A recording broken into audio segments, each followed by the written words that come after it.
Hello, this is Chris Pierce, and welcome to the Self-Maintenance of the Brain and Body podcast. This is episode 10. I'm going to talk about how achieving 7 to 8 hours of quality sleep each night is crucial for maintaining a healthy mind and for treating mental health difficulties. When we sleep at night, we cycle through 4 stages of sleep 4 to 6 times a night. Both deep sleep, stage 3 of sleep, and REM, the 4th stage of sleep, are crucial for mental health. But the REM stage is when this natural mental health therapy occurs. This episode is going to focus on the REM stage. In a 2013 study published in the journal Nature and Science of Sleep, it described that multiple studies correlate REM sleep deficiency with the development of several mental health difficulties. Let me explain why this is and how the brain does a natural mental health therapy during the REM stage. You see, throughout the day, your 5 senses begin to collect information observed. Then at night, during the REM stage of sleep, your brain begins to sort through these piles of information. It's this sorting through the information that is the natural mental health therapy occurring when you sleep. To understand this, imagine that your brain is a room in your house, and the information collected by your 5 senses throughout the day is dirty laundry. So throughout the day, the brain begins to divide the laundry by different colors, creating different piles of laundry. These piles are sorted and ready to be washed during the REM stage of sleep. Throughout the night, the brain needs to clean up this pile of dirty laundry. If we fail to achieve 7 to 8 hours of quality sleep, these piles of laundry will remain in the brain.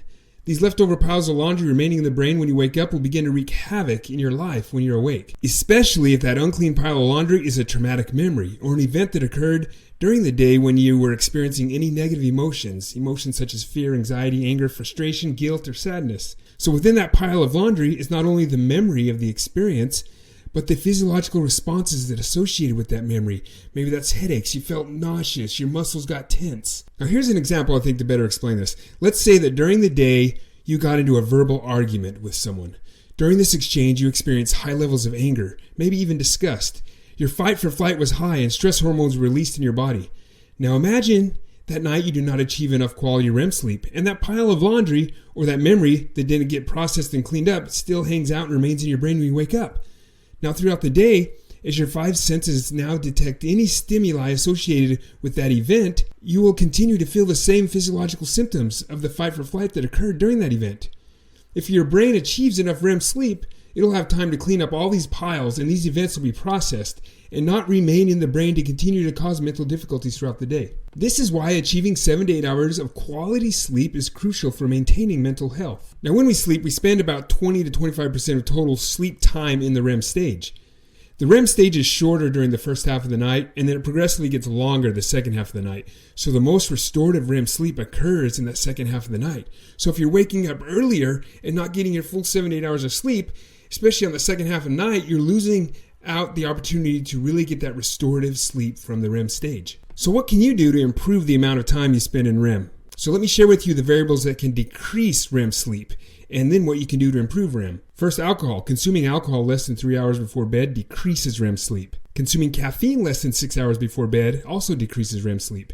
Heavy nicotine use throughout the day and using nicotine 2 hours before bed affects REM quality. Also, being too hot or too cold during sleep will affect your REM sleep quality. Intense workouts less than 3 hours before bed can impact REM as well.